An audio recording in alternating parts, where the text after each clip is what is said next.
So I mean, and we really... talked about that last week in the displacement of the Navajo people and kind of what they've been through. But there is, like, that was, you know, atrocities that just continue to happen, and it's all by way of, you know, or by want of money, and the elements that the ground holds, the minerals and the everything else that the ground has, and the energy that it has, and it's all about money. And so then you kind of go, well, if your natural land is here, and this is where your ancestors were, and this is the energy that you've put into this land and everything else, and then you're displaced from that, well, yeah, you are going to curse the land. Thousands of you were murdered on it, you know. And then there's this whole wonder of, oh, why is it so negative? Why is it so angry? And there's the same conversation we have about Australia quite often. Why is it so angry? Well, because of the atrocities that happened when they were colonialized. You've got to talk about, though, you know, there's no point in going over the top of it and talking about Skinwalkers and Skinwalker Ranch and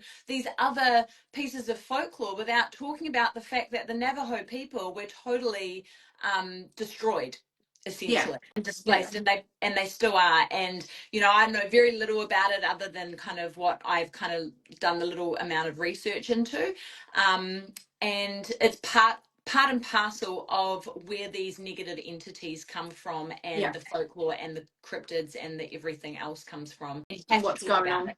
Have to talk about it.